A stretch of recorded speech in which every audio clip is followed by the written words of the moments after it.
Hello friends, welcome back at movies explained bye Rohan.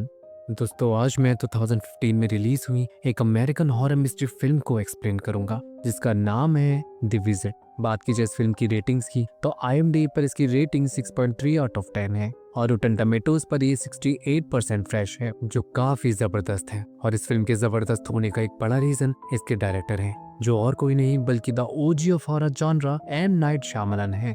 And अब इनका नाम सुनकर आपको भी समझ आ गया होगा कि फिल्म का लेवल क्या होने वाला है। दोस्तों, एक्सप्लेनेशन स्टार्ट करने से पहले मेरी रिक्वेस्ट है कि अगर आपको मेरा कंटेंट पसंद आए तो मेरे चैनल को सब्सक्राइब करें और जॉइन टैब के थ्रू ढेरों पर्क्स को एंजॉय करें। तो चलिए अब बढ़ते हैं मूवी एक्सप्लेनेशन की तरफ। फिल्म की शुरुआत होती है लॉरेटा नाम की एक सिंगल मदर को दिखाते हुए, जो अपनी 15 साल की बेटी बेका की डॉक्यूमेंट्री के लिए इंटरव्यू दे रही थी। हमें लॉरेटा के जरिए पता चलता है कि जब वो 19 साल की थी तब उसे अपने इंग्लिश प्रोफेसर से प्यार हो गया और उन्होंने शादी करने का डिसाइड किया। बट जब ये बात लॉरेटा के पेरेंट्स को पता चली तब उसका उनसे झगड़ा हो गया, जो कि बिल्कुल ही ऑब्वियस था। और उसके चलते लॉरेटा ने अपने पेरेंट्स का घर छोड़ दिया। बट कुछ सालों में उसके बच्चे बैक और टाइलर के पैदा होने के बाद उसके हस्बैंड ने भी उस पर चीट कर दिया और उसे सिंगल हैंडेडली सब कुछ संभालना पड़ा। उसने 15 सालों तक अपने पेरेंट्स से कांटेक्ट नहीं किया, बट रिसेंटली उसके पेरेंट्स ने उसे सोशल मीडिया के थ्रू कांटेक्ट किया है, जो अपने ग्रैंड चिल्ड्रन से मिलना चाहते हैं। एक्चुअली वो लॉरेटा से भी मिलना चाहते थे, पर पता नहीं क्यों लॉरेटा कंफर्टेबल नहीं थी। बट बैक और टाइलर अपने ग्रैंड पेरेंट्स से मिलने के लिए काफी एक्साइटेड थे, जिन्हें उन्होंने कभी देखा भी नहीं था। और इसीलिए बेका ये जर्नी एक डॉक्यूमेंट्री के थ्रू रिकॉर्ड कर रही थी। और दोस्तों, मैं बता दूं कि ये फिल्म हमें बेका के कैमरा के थ्रू यानी एक डॉक्यूमेंट्री की फॉर्म में ही दिखाई जाएगी। Back to the film.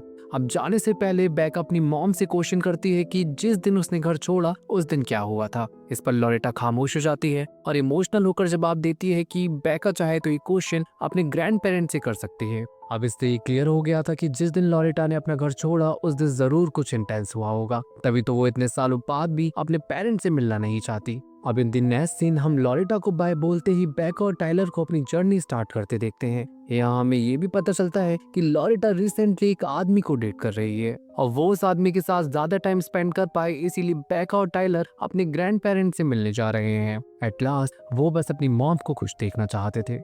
कुछ ही देर में अब वो दोनों उस स्टेशन पे पहुंच जाते हैं जहां उनके ग्रैंड पेरेंट्स उनका इंतजार कर रहे थे। उनके ग्रैंड पेरेंट्स का नाम फ्रेडरिक जेमिसन और बेला जेमिसन था, जिन्हें अब से हम पॉप पॉप और नैना कहकर एड्रेस करेंगे। बेक और टाइलर अपने ग्रैंड पेरेंट्स से मिलकर काफी खुश थे और बेका हर एक मोमेंट को कैमरा में कैद कर रही थी ताकि वो ये सब अपनी मॉम को दिखा सके। अब बेक और टाइलर नैना और पॉप पॉप के साथ उनके घर आ जाते हैं। दोनों ही घर को एक्सप्लोर करने लगते हैं और अपने ग्रैंड पेरेंट्स के साथ एक अच्छा समय बिताते हैं। ओवरऑल उनकी नैना और पॉप पॉप से अच्छी बॉन्डिंग हो गई थी। सब कुछ काफी बढ़िया चल रहा था। यहाँ पर बेक और टाइलर सच में काफी एंजॉय कर रहे थे और नैना और पॉप पॉप भी उन्हें काफी पैम्पर कर रहे थे। बट बीच बीच में कुछ चीजें काफी वियर्ड होती जा रही थी। जैसे शेड हाउस के बाहर शूट करते वक्त टाइलर को पॉप पॉप दिखते हैं, जिन्हें वो आवाज लगाता है, बट पॉप पॉप उसे देख के भी अनदेखा कर देते हैं और वहां से चले जाते हैं। टाइलर को तो अजीब लगता है पर वो इसे इग्नोर कर देता है। पर वहीं दूसरी तरफ रात में पॉप पॉप उन दोनों को 9:30 बजे ही सोने के लिए कहते हैं, ऐसे उनके घर का रूल था। ऊपर से उनका बेसमेंट में जाना भी अलाउड नहीं था। लेकिन इस सब के बावजूद भी बेका और टाइलर कुछ नहीं कहते, ऐसे उनके ग्रैंड पेरेंट्स ओल्ड थे और इस उम्र में ये रूल्स होना काफी ऑब्वियस था। अब करीब 1 घंटे बाद बेका को भूख लगने लगती है और एट लास्ट वो कुछ कुकीज लेने ग्राउंड फ्लोर पर जाने का डिसाइड करती है। पर वो नीचे जा पाती उससे पहले ही उसे वहाँ नैना आती हुई दिखती हैं, जो काफी बीमार लग रही थी और कुछ ही देर में वो वहाँ वॉमिट करना स्टार्ट कर देती हैं। एंड बेका बिना कुछ बोले ही रूम में वापस चली जाती है। बट अगले दिन नैना उसे बिल्कुल ही नॉर्मल हालत में मिलती हैं, जबकि बेका ने कल रात ही उन्हें काफी बुरी हालत में देखा था। वो ये बात पॉप पॉप को भी बताती है, जिस पर वो ये कहकर बात को घुमा देते हैं कि नैना काफी ओल्ड है और ये छोटी मोटी मेडिकल कंडीशन उनके लिए नॉर्मल है।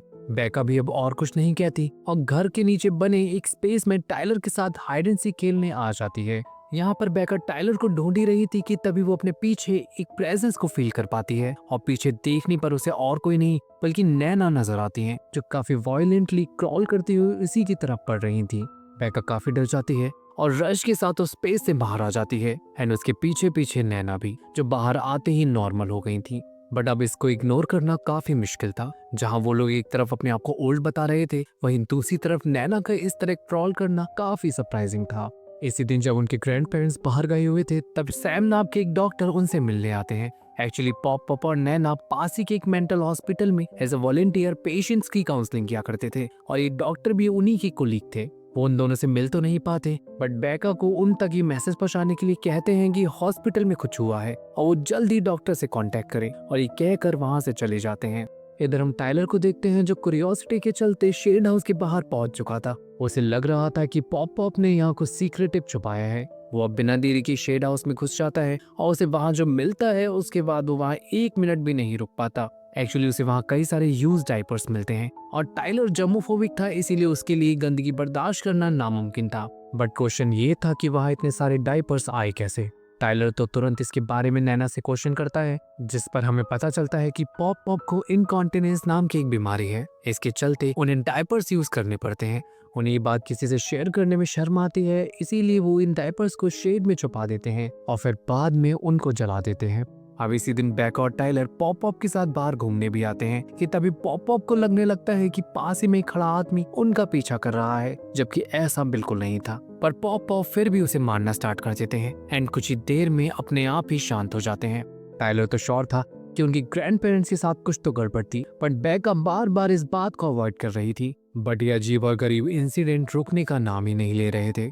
इसी रात बेका और टाइलर की नींद कुछ आवाजों से टूट जाती है मानो कोई दीवारों को स्क्रैच कर रहा हो और जब वो दरवाजा खोलकर चेक करते हैं तब उन्हें एक बार फिर नैना काफी वायलेंट हालत में मिलती हैं जो कम्प्लीटली नेकेड हालत में दीवारों को स्क्रैच कर रही थी जिससे एक बार फिर बेका और टाइलर काफी डर जाते हैं और एक बार फिर खुद को रूम में लॉक कर लेते हैं। ऊपर से अगले दिन फिर नैना उन्हें नॉर्मल हालत में मिलते हैं। रात में वो कुछ और दिन में वो कुछ और ही नजर आ रही थी। टाइलर और बेका नैना को लेकर काफी कंसर्न थे इसीलिए वो पॉप पॉप से इस बारे में बात करते हैं जिस पर पॉप पॉप बताते हैं कि नैना को सनडाउन सिंड्रोम नाम की एक बीमारी है जो रात में उनकी इन हरकतों का रीजन थी। इसीलिए अच्छा होगा कि वो दोनों 9:30 के बाद अपने रूम में ही रहें। अभी सुनकर बेका तो कन्विंस हो गई थी पर टाइलर को अभी भी कुछ अच्छी वाइब्स नहीं आ रही थी। ये लोग बस अपनी हर एक अजीब हरकत को एक नई बीमारी का नाम दिए जा रहे थे जो टाइलर को काफी अजीब लग रहा था। एक्चुअली बेका भी ये सब नोटिस कर पा रही थी बट वो बस अपनी मॉम को डिसअपॉइंट नहीं करना चाहती थी इसीलिए वो ये सब चुपचाप बर्दाश्त कर रही थी। आज वो अपनी डॉक्यूमेंट्री के लिए नैना का भी इंटरव्यू लेती है जो स्टार्टिंग में तो काफी अच्छा जाता है बट जैसे ही वो उस दिन के बारे में क्वेश्चन करती है जिस दिन उसकी मॉम ने घर छोड़ा था नैना अचानक से काफी वॉयलेंट हो जाती हैं और लोरेटा के बारे में बात करने से साफ साफ मना कर देती हैं। इधर टाइलर ड्राइंग रूम में एक कैमरा सेटअप कर देता है ताकि वो देख पाए कि 9:30 के बाद एक्चुअल में होता क्या है। पर ये बात जब बेका को पता लगती है तब वो इसके लिए साफ साफ मना कर देती है बट आज रात फिर से वही होता है। रात होती ही नैना फिर से अग्रेसिव हो जाती हैं और फ्लोर पे भागना शुरू कर देती हैं। एक टाइम तो वो भी आता है जब वो क्रॉल करते हुए टाइलर और बेका के रूम में बढ़ने लगते हैं बट सही टाइम पर वो दोनों दरवाजा बंद कर लेते हैं। टाइलर फिर से बेका को समझाने की कोशिश करता है बट बेका इसे बीमारी समझकर एक बार फिर नजरअंदाज कर देती है। अगले दिन वॉक करते करते नैना एक कुएं के पास जाकर रुक जाती हैं और उसे लगातार घूरने लगती हैं जो टाइलर को फिर से काफी अजीब लगता है बट वो लोग ऐसी हरकतें रोज ही कर रहे थे इसीलिए इस बार वो भी इस पर ध्यान नहीं देता। इधर एक इंटरव्यू के दौरान हमें बेका और टाइलर की इमोशनल कंडीशन के बारे में भी पता चलता है जो आज तक अपने डैड के अचानक जाने के गम को भुला नहीं पाए हैं और मे बी यही रीजन था कि बेका अपने ग्रैंड पेरेंट्स को नाराज नहीं करना चाहती थी और उनकी हर एक अजीब हरकत को इग्नोर कर रही थी। उधर आज घर में फिर से पॉप पॉप और नैना से मिलने एक विजिटर आता है। इस लेडी का नाम स्टेसी था जिसे टाइम पर पॉप पॉप और नैना ने उसकी थेरेपी में काफी सपोर्ट किया था और आज वो उन्हें थैंक्स बोलने के लिए आई हुई थी but unfortunately again grand parents की अब्सेंस में उसे वापस लौटना पड़ता है। पर जाते जाते स्टेसी हॉस्पिटल में चल रही किसी खबर के बारे में बात करने लगती है जिसे पहले वो डॉक्टर कर रहे थे बट बेका को इस बारे में कुछ नहीं पता था इसीलिए वो इस बार भी इस पर ध्यान नहीं देती। पर अब जैसे जैसे बेका इस घर में समय गुजार रही थी वैसे वैसे चीजें और भी अजीब होती जा रही थी।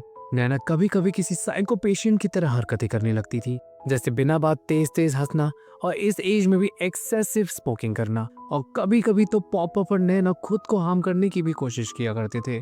एंड अभी सबसे बेका भी अपने सामने चल रही इस कॉन्स्पिरेसी को झुठला नहीं पा रही थी इसीलिए फाइनली वो भी अब एक्शन लेने का डिसाइड करती है और टाइलर के साथ मिलकर ड्राइंग रूम में पॉप अप और नैना की जासूसी के लिए कैमरा सेट कर देती है।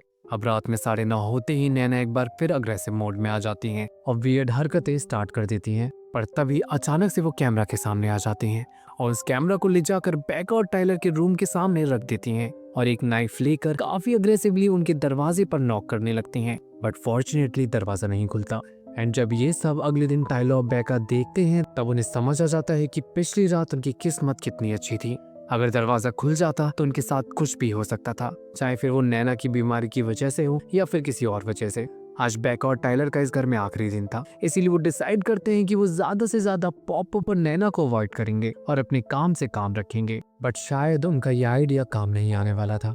वो विंडो से स्टेसी को देखते हैं जो उनके ग्रैंड पेरेंट्स से झगड़ रही थी। मतलब कल तक वो उन्हें थैंक यू बोल रही थी, तो फिर आज ऐसा क्या हो गया कि वो उनसे इतनी नाराज है। स्टेसी उन दोनों को कहीं चलने के लिए भी कह रही थी, बट वो दोनों उसी को अपने साथ कहीं ले जाते हैं। और मोस्ट सरप्राइजिंगली बाद में बेका और टाइलर नोटिस करते हैं कि स्टेसी अभी तक वापस लौटी भी नहीं है, जो और भी ज्यादा कंसर्निंग था। इसी बीच कुछ देर बाद जब पॉप और नैना घर के बाहर थे तब टाइलर और बेका लॉरेटा को वीडियो कॉल करते हैं और तुरंत उन्हें यहाँ से ले जाने के लिए कहते हैं और इस घर में चल रही गड़बड़ के बारे में भी उन्हें बता देते हैं। ये सब सुनते ही लॉरेटा तुरंत पॉप और नैना के बारे में पूछती है और टाइलर लैपटॉप को विंडो के पास ले जाकर उसे पॉप और नैना को दिखा देता है। एंड यहाँ इस फिल्म का बहुत बड़ा क्लाइमेक्स रिवील होता है।